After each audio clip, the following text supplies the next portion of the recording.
Buongiorno a tutti, bentornati a Parlando Liberamente, la nostra intervista settimanale con i protagonisti della politica, dell'attualità, del giornalismo. Oggi abbiamo con noi Luca Fazzo, giudiziarista inviato del giornale che dovrebbe già essere in collegamento. Ci sei, Luca? Buongiorno a tutti, ci sono. Buongiorno e benvenuto su Radio Libertà. Dunque, io sono davvero contento di parlare con te oggi perché questa settimana è, diciamo, la settimana, no, degli sviluppi clamorosi del caso Garlasco, che ormai non è più solo un caso di cronaca giudiziaria, anche se ovviamente non può prescindere dalla cronaca giudiziaria, anzi vedo troppi espertoni generici e ho voluto chiamare te perché incarni esattamente l'ottica opposta. Ma Garlasco è diventato anche un caso, no, che riguarda la coscienza collettiva, la coscienza nazionale, no, riguarda ciascuno di noi, scomoda un po' i fondamenti dello Stato di diritto, a mio giudizio. Ma tutta questa pippata, poi affronteremo tutti i singoli snodi ovviamente, però la prima domanda che volevo farti era questa. Vai. Cos'è successo? Se tu dovessi riassumere il senso di questa settimana che ha visto la chiusura della nuova indagine, qual è il senso che ci consegna questa settimana e lo slittamento, diciamo, dal punto di vista delle notizie proprio? Allora, cerco di essere sintetico. È una settimana attesa da tempo, da ormai mesi, dicevamo, l'indagine è vicina alla fine, stanno tirando le fila, eccetera, eccetera, e insieme a questa previsione, che era piuttosto scontata, c'era anche una convinzione diffusa, almeno in una parte delle fazioni, poi se vuoi approfondiamo il concetto di fazioni, però Assolutamente. insomma c'era la convinzione che la Procura di Pavia avrebbe sfoderato qualcosa in più di quello che era già noto, cioè del contenuto delle cosiddette indagini scientifiche, ovvero la famosa impronta 33, il DNA sotto le unghie di Chiara, eccetera. E tutti a chiedersi cosa sarà questa pistola fumante, questa arma segreta che la Procura di Pavia renderà nota. È arrivata l'arma segreta, che sono queste intercettazioni fatte a bordo della macchina di Andrea Sempio. Sulla portata di queste intercettazioni, di questi soliloqui, ovviamente è partito poi una nuova ondata di questo confronto senza fine che attraversa, ma devo dire anche noi cronisti, nel senso che poi ci vediamo, ci confrontiamo e ci rendiamo conto che, come dire, una verità consolidata e condivisa non c'è, c'è davvero una vicenda che ha superato i confini, come dicevi, della cronaca giudiziaria, il cui fascino alla fine è che ci si può dividere, si possono avere opinioni diverse. Certo, assolutamente. E ti volevo chiedere questo, in base alla tua esperienza, sia del caso Garlasco che, come dire, no, dell'andamento generale della macchina giudiziaria, quanto può essere decisivo questo soliloquio in cui, ricordiamo, Sempio ammetterebbe e di aver visto video intimi tra Stasi e Chiara e di aver di conseguenza, diciamo, tentato un approccio, no? Quanto, proprio dal punto di vista tecnico, ti chiedo. Tecnicamente il problema la risposta è semplice. Ci sono numerosi, cioè, non saprei quantificarli, ma certamente ci sono precedenti di processi in cui la prova decisiva è stata un soliloquio dell'indagato. Uno può pensare che sia una cosa che non accade mai, invece accade. Parlavo ieri col giudice Guido Salvini, che è stato tanti anni giudice a Milano, e mi ricordava che lui ha condannato un uomo che la sua confessione l'aveva fatta da solo, parlando in macchina con la statuetta della Madonna che aveva sul cruscotto. Quindi queste cose hanno peso giudiziario tanto quanto le altre fonti di prova. Altra questione, siccome in realtà nel soliloquio Andrea Sempio non dice mai ho ammazzato Chiara, Certo. interpretare alla luce di quello che si era appreso all'epoca, ricordo che il soliloquio è dell'aprile dell'anno scorso, alcuni passaggi di Andrea e capire se la versione che lui sta dando, e cioè in realtà commentava un podcast, sta in piedi o non sta in piedi. E diciamo, starebbe in piedi visto il livello di informazioni diffuse che c'era allora, a tuo giudizio? Allora, in parte sì, in parte no. La parte che riguarda il suo presunto contatto con Chiara può essere, detto Certo. Detto francamente, un commento a quello che si diceva in giro, la cosa brutta per lui, e lo confermavano anche ieri mentre aspettavamo di andare in onda i consulenti della difesa della famiglia Poggi, è questo passaggio della penna, la penna USB in cui lui dice di aver visto i video, e di penna all'epoca, aprile 2025, non si era mai parlato. Il fatto che i video fossero stati prelevati dal computer di Chiara Poggi e messi su una penna è emerso molto dopo. Questo, con tutto il beneficio del dubbio e la presunzione di innocenza, è la cosa più ingombrante in quella intercettazione. Certo. Perché uno dice è delitto avere visto, non è delitto avere visto, ma se hai negato sempre di avere visto, se questo conferma l'ipotesi di movente e di fobia, di ossessione che hai maturato nei confronti di Chiara, questo è un elemento d'accusa importante. Sì, certo, comporrebbe un quadro, diciamo. Comporrebbe un quadro, esattamente. A tal proposito, no, vai.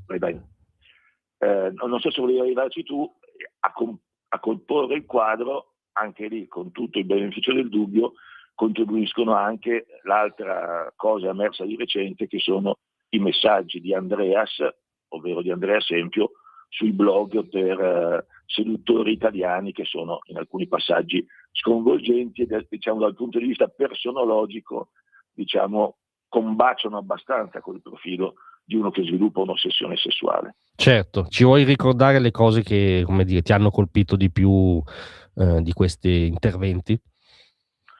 Allora, forse la cosa più impressionante è quando lui spiega che lo stupro è un elemento di natura, perché serve a trasmettere nella donna il gene di un maschio potente e aggressivo, e che in qualche modo le donne cercano lo stupro. Alla fine dice che soprattutto le ragazze che sono state vittime magari di violenze nell'infanzia o di abusi nell'infanzia ricercano il maschio stupratore. Io quando li ho visti sono davvero inorridito. È chiaro che sono contesti in cui non sapevo neanche che esistesse un blog per seduttori italiani, che in realtà si chiamano seduttori, ma è un mondo a parte questo qua, è un mondo di matti, perché sono i cosiddetti incel, cioè i celibi involontari, che quindi in parte ammettono di essere, mi passi la parola, degli sfigati, certo, e che però si inventano un loro mondo in cui invece sono seduttori. Sempio si vanta di avere sedotto qua, sedotto là, ma per me è tutto un filmino che si fa da solo, ed è un mondo di matti, e quindi è chiaro che si autoalimenta. Però se mettiamo insieme un profilo di uno che riesce a scrivere che lo stupro è naturale, diciamo così, e tutto il resto che sta venendo fuori, insomma, il profilo, c'è un termine giuridico che si dice compatibile. Ecco, compatibile non vuol dire che ti incastra, però che diciamo che non rende inverosimile che tu sia l'assassino. Chiaro. E a questo proposito forse ci avviciniamo al tema delle fazioni. Volevo sottoporti una cosa che mi ha colpito da osservatore. Cioè è vero, e io che, come dire, credo di essere un garantista talebano, ammesso e non concesso che questo ossimoro abbia senso, è verissimo che questi interventi ributtanti, queste tesi veramente orripilanti sullo stupro, il presunto significato dello stupro, non fanno di Sempio un assassino. Questa è una premessa proprio non formale, sostanziale. Però io non ho potuto non riscontrare un certo doppiopesismo narrativo, no? Per cui per anni, per lustri, si è indugiato prima sul presunto materiale pedopornografico di Alberto Stasi, poi smentito con sentenza definitiva, poi comunque sulle sue foto pornografiche, la sua attitudine a catalogarle su questa mitologica cartella militare che conterrebbe delle scene orripilanti, e si sono fatti fiumi di retorica e di, diciamo, linciaggio personale su Stasi. Io su queste frasi aberranti sullo stupro, che dovrebbero scatenare, se vuoi, l'indignazione di tutto il fronte antimaschilista, antipatriarcato, ultrafemminista, ho sentito una certa relativizzazione o normalizzazione. Sbaglio o è sembrato anche a te? No, è impressionante. Devo dire, la prima che mi ha richiamato l'attenzione su quel mondo è stata Marina Terragni, garante per l'infanzia, che è mia amica da tanti anni, e non è un caso che Maria Terrani sia una femminista atipica, nel senso che è sempre stata, soprattutto negli ultimi anni, trattata male dal femminismo ufficiale, da questa corrente di pensiero dominante, e quindi che Marina si indigni e che invece la corrente dominante non stia sollevandosi, perché non leggo niente, è impressionante, ha colpito anche me. Come dici tu, garantismo a oltranza, evitiamo in tutti i modi di ripetere con Sempio gli errori fatti con Stasi. Perché Stasi alla fine andava bene? Perché Stasi era il colpevole perfetto, era quello sotto mano, era quello con una faccia freddo, con una faccia sgradevole, insomma. Io non è che ero sulla luna all'epoca, io ero uno di quelli che credeva nella colpevolezza di Stasi. Lavoravo in televisione all'epoca, ma io non ricordo casi all'epoca di voci dissonanti, quasi sempre Forse Vittorio Feltri, forse devo dire Vittorio Feltri. Già all'epoca? Mi sembra, però non vorrei... 2007. Non lo escludo e non lo confermo, non mi ricordo, però insomma diciamo che se c'è stata ce n'è stata una, certo. Se no, giornali, televisioni, tutti quanti, ma serenamente e quasi onestamente convinti, per X motivi. Credo anche che tutto quello che è successo 10 anni dopo, quando la prima indagine a carico di Sempio viene frettolosamente archiviata, nasce paradossalmente in buona fede. Cioè se qualcuno occulta l'indagine su Sempio, lo fa convintissimo che tanto il colpevole c'è già in galera, perché dobbiamo stare a perderci tempo. Poi magari qualcuno ci ha rimorchiato su anche qualche mila euro da mettersi in saccoccia, però era assodato, il colpevole era quello lì. Siccome Sempio è altrettanto un colpevole perfetto, forse anzi decisamente più di quanto lo fosse Stasi all'epoca, non vorrei che ripetessimo lo stesso errore. Ti dico, fino a prima della discovery fatta ieri e oggi poi dovrebbe venire perfezionata con il deposito degli atti, io con chiunque dicevo: ragazzi, se la procura di Pavia pensa di dare l'ergastolo a Sempio sulla base di un'impronta vecchia di 20 anni, di cui non esiste nulla se non le fotografie, di un DNA di cui l'attribuibilità è incerta, non va da nessuna parte. Adesso il quadro cambia, però non è un processo dall'esito scontato. Quindi attendiamo dobbiamo attendere un po' più laicamente che in passato gli esiti. Sì, certo, è un avverbio che, come dire, è mancato spesso nel racconto di Garlasco. Ma posso chiederti, come dire, con brutalità semplicistica, cosa ti ha fatto cambiare idea? Qual è lo spartiacque nel tuo approccio a questo caso rispetto alla iniziale convinzione sulla colpevolezza di Stasi? Allora, certamente c'è un dubbio, primo giuridico, diciamo. Allora, il fatto che in Italia una persona possa venire processata e assolta per 2 volte e poi venire riprocessata e condannata al di là di ogni ragionevole dubbio, come prevede la Costituzione, è un assurdo, è un anacoluto logico. Quindi se tu mi avessi chiesto fino a 2 anni fa cosa pensi di Stasi, ti avrei detto: Stasi forse è colpevole, ma le prove non sono sufficienti, perché era l'unica persona condannata per assenza di prove, per la famosa faccenda che non aveva le scarpe sporche di sangue. Ma anche lì pesava molto nella colpevolezza di fondo il fatto che mancasse una spiegazione alternativa, che non è un elemento peregrino, perché se un fatto non ha altre spiegazioni, l'unica spiegazione possibile è quella vera, logica formale. Adesso abbiamo una spiegazione alternativa. Nel momento in cui si è materializzata una spiegazione alternativa, un'altra possibile pista, allora uno degli elementi a sostegno della colpevolezza di Stasi, cioè che non poteva essere stato nessun altro, ha cominciato a prendere forma, facendo poi passino a pezzi altre piccole certezze, perché se guardi nei dettagli la ricostruzione che sta prendendo forma, per esempio, cosa viene contestato, è testuale nella condanna di Stasi, il fatto che Chiara con quell'abbigliamento non avrebbe aperto a nessun altro se non al fidanzato. E in effetti sono andato a guardarmi, perché non le avevo mai viste per scelta, le foto della scena del delitto, e il pigiama che ha addosso il corpo di Chiara è veramente molto succinto. E quindi io, quando l'ho visto per la prima volta, ho detto: perbacco, qua è stato Stasi, perché davvero una ragazza non apre in quelle condizioni la porta. Sì. E invece la nuova inchiesta ci ribatta tutto, perché dice che Chiara non ha aperto la porta, che Chiara alle 9:12 toglie l'allarme per aprire, per far uscire i gatti, e poi torna a fare colazione, e quindi Sempio entra senza bussare.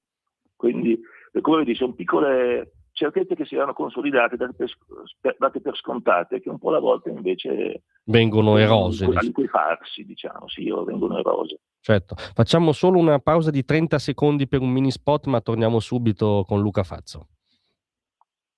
Un nuovo modo per sostenere la tua radio. Visita radiolibertà.net. Ti basta un click e potrai versare il tuo contributo volontario direttamente online. Potrai donare con ogni tipo di carta di credito, anche prepagata. Ti aspettiamo online su radiolibertà.net. Sostieni la tua radio con il tuo contributo volontario. Radio Libertà. La tua radio. Diamo voce alla nostra gente. Eccoci tornati a Parlando Liberamente con Luca Fazzo, giudiziarista inviato del Giornale, con cui stiamo sviscerando i nuovi sviluppi del caso Garlasco. Finora siamo stati appunto molto sui nuovi sviluppi che coinvolgono il nuovo accusato, insomma Andrea Sempio. Volevo anche però fare un passo indietro, che però per poi chi ogni sera si addormenta in carcere non è un passo indietro nella sua quotidianità. Tu giustamente ci hai detto il fatto che ci sia un'ipotesi alternativa, no, come dire, suffragata da potenziali elementi, poi tutti da dimostrare, aggiunge dal punto di vista meramente logico, no, una quota di ragionevole dubbio. Se ti aggiungo io, se questa viene sommata alle due assoluzioni che ricordavi tu, no, che nel diritto anglosassone avrebbero chiuso la partita sostanzialmente, al fatto, a me ha sempre colpito una cosa di cui trovo si parli meno di quanto merita, che la stessa sentenza di condanna della Cassazione su Alberto Stasi cita, mi sembra virgolettato, che l'andamento dell'inchiesta fu senz'altro non limpido e caratterizzato anche da lacune ed errori. Ma non basta già questa formulazione che c'è nella sentenza della Cassazione a inserire un ragionevole dubbio? Cioè, morale, è accettabile a tuo giudizio che ogni sera Alberto Stasi si addormenti ancora in carcere da un punto di vista dello Stato di diritto, o no? Allora, secondo me no, ma a prescindere dalle lacune dell'inchiesta, perché se non voglio annoiare gli ascoltatori con termini giuridici, ma qua siamo davanti a una cosiddetta doppia conforme, e cioè una sentenza in primo grado che viene confermata pari pari in appello. Stasi viene assolto in giudizio abbreviato dal giudice Vitelli a Vigevano e assolto in appello davanti alla Corte d'Appello di Milano. Che da lì si possa andare avanti, secondo me è illogico, ma ti direi ancora di più, anche dopo una prima sentenza di assoluzione non si dovrebbe andare avanti, perché o dimostra che il giudice che ha assolto è pagato o è matto, ma se un magistrato ha avuto si è convinto che le prove non c'erano, il ragionevole dubbio è nero su bianco, non se ne esce.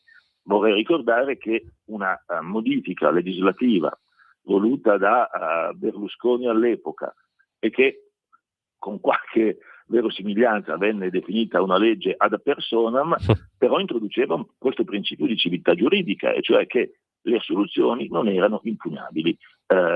Questa modifica venne annullata dalla Corte Costituzionale con motivazioni secondo me discutibili, però da allora il tema è uscito dal dibattito giuridico e politico, ma secondo me sarebbe proprio sull'onda del caso Stasi, è presto parlare di sacrificio di Stasi, ma lo dico, se vogliamo che il sacrificio di Stasi non sia stato inutile, se le cose andranno a finire come è logico che finiscano, prendiamo un spunto per riaprire quel tema, che è un tema di civiltà basilare secondo me.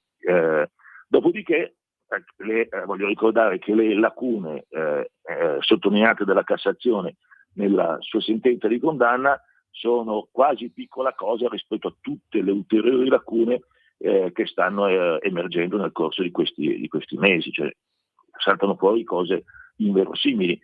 Nella ricostruzione di Pavia attuale i RIS si dimenticano di fare il luminol sul tappetino in cucina, che è il luogo dove invece l'assassino si è lavato le mani. Certo, ho visto un tuo scambio col generale Garofano interessante su questo tema, diciamo. Il generale Garofano si è offeso perché ho detto che è commovente, ma davvero volevo essere benevolo. Lui difende l'indifendibile e lo fa secondo me in buona fede, perché poi è vero che i RIS sbagliarono quando intervennero, ma i danni veri non li hanno fatti i RIS di Garofano, ma i carabinieri della territoriale, cioè della stazione di Garlasco, della compagnia di Dicevano, del nucleo operativo di Pavia, arrivati sul posto. E quindi lui difende l'arma, lo capisco, però c'è un limite a tutto. Certo, indubbiamente.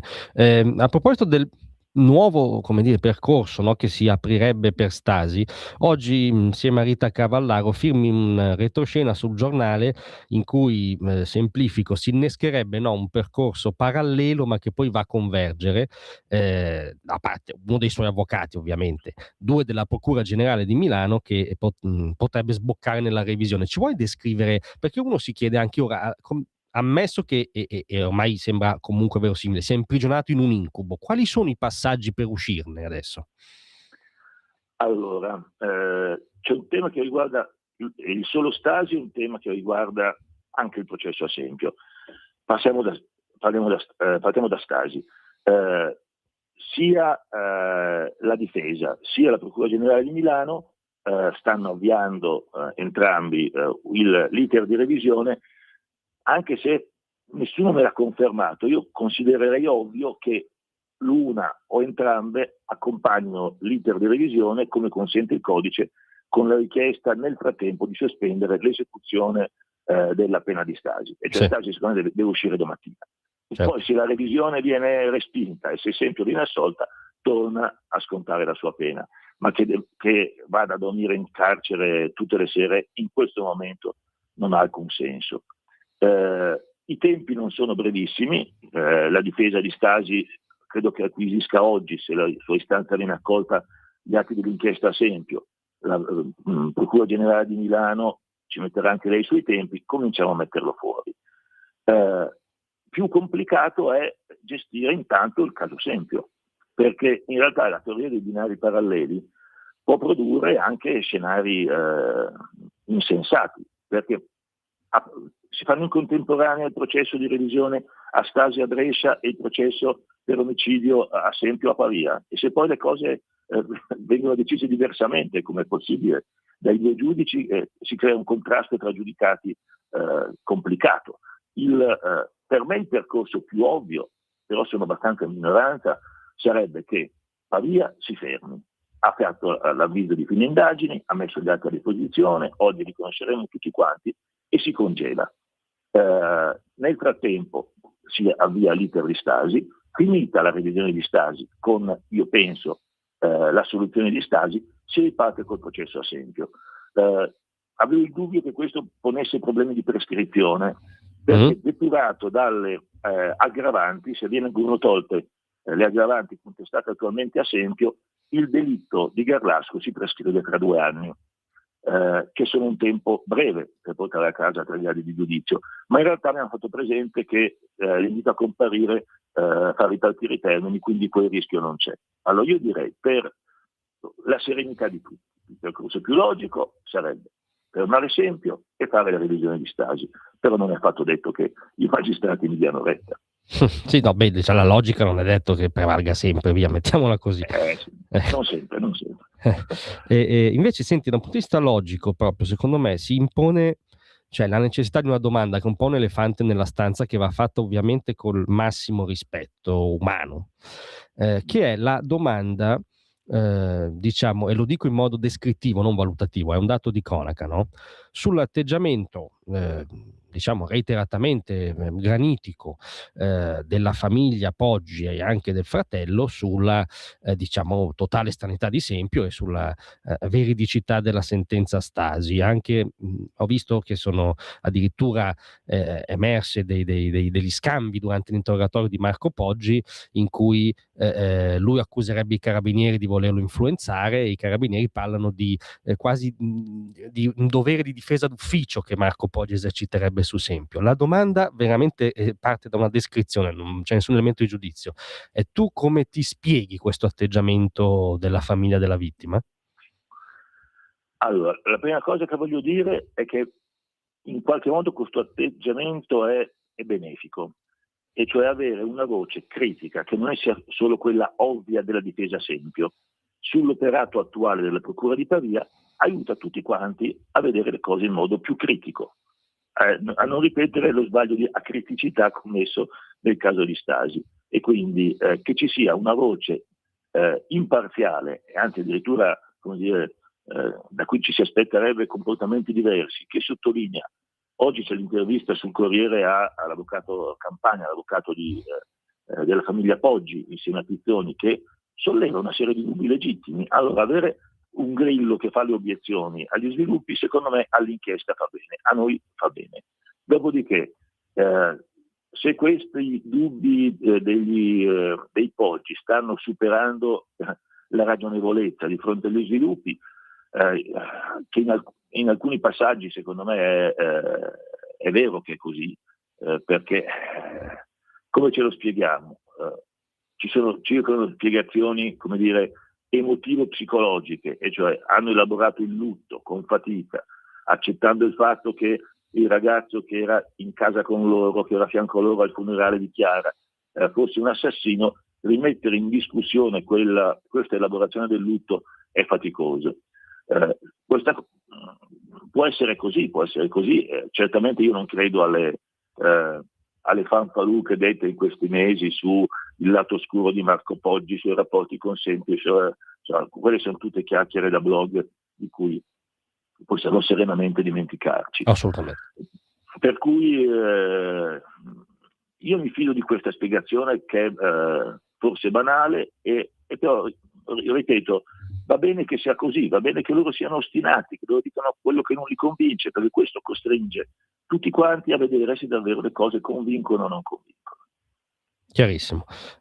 Senti, un altro elemento che spesso viene dimenticato, ma che invece tu spesso sul giornale hai ribadito anche scavandolo dal punto di vista della notizia, è che questa seconda inchiesta su Garlasco, no, nasce da una inchiesta madre più generale, no, dell'attuale Procura di Pavia sul presunto sistema Pavia precedente, no? E questo, se non sbaglio, poi come dire, a valle coinvolgerebbe anche la famosa inchiesta a Brescia sull'ipotetica corruzione che coinvolgerebbe i genitori di Sempio, eccetera. Ci vuoi spiegare la genesi di questa seconda inchiesta, perché non è irrilevante, a mio giudizio? Allora, è complicato, ci sono tanti fiumi o torrenti che si infilano nello stesso fiume. Partiamo dall'inizio, e cioè partiamo da Fabio Napoleone, procuratore di Pavia, dal suo aggiunto Stefano Civardi. Hanno lavorato per anni a Milano in coppia, arrivano a Pavia praticamente in coppia, mandati dal CSM. Io ho sempre sospettato che Napoleone viene mandato strappandolo a un tranquillo fine carriera come sostituto procuratore generale a Milano. Viene mandato dal CSM a Pavia per di fatto commissariare la Procura di Pavia, per rianalizzare, ripulire, scavare su anni di gestione che lo stesso CSM, sulla base dei segnali che dovevano esservi arrivati, considerava opaca della giustizia a Pavia. Cioè, diciamo, Pavia è una piccola città, che ci fossero rapporti occulti, poco corretti e in numerosi casi illeciti tra inquirenti, investigatori, forze dell'ordine, imprenditori, politici, era sulla bocca di tutti, però nessuno faceva niente. Allora, a un certo punto si crea la necessità di mettere uno stop a tutto questo, e arriva Napoleone. Castiga matti, si diceva una volta, e comincia a rianalizzare tutto quanto. Io non credo che Napoleone avesse come task, come obiettivo principale Garlasco, aveva più che altro i rapporti con politica, affari, eccetera. Però in questo contesto di rilettura globale gli salta agli occhi quello che era successo pochi anni prima del suo arrivo, cioè l'inchiesta la prima inchiesta a carico di Sempio frettolosamente archiviata. No, frettolosamente non è corretto, rapidamente archiviata dal suo predecessore Mario Venditti. In 21 secondi mi pare, lo capì, no? Che doveva archiviarlo. Allora lui si vanta, dice ho fatto in fretta, ma in realtà bastavano 21 secondi. In realtà parliamo di 2 inchieste, una a carico di Sempio e una riaperta un anno dopo incredibilmente a carico di ignoti, perché a fronte di nuovi elementi in arrivo a carico di Sempio, la seconda inchiesta viene iscritta addirittura a carico di ignoti. Allora, quelle incongruenze da dove nascono? Nascono dal rapporto dei Carabinieri di Milano perché poi tutto accade alla fine per caso, per chi non crede ai complotti sempre e comunque.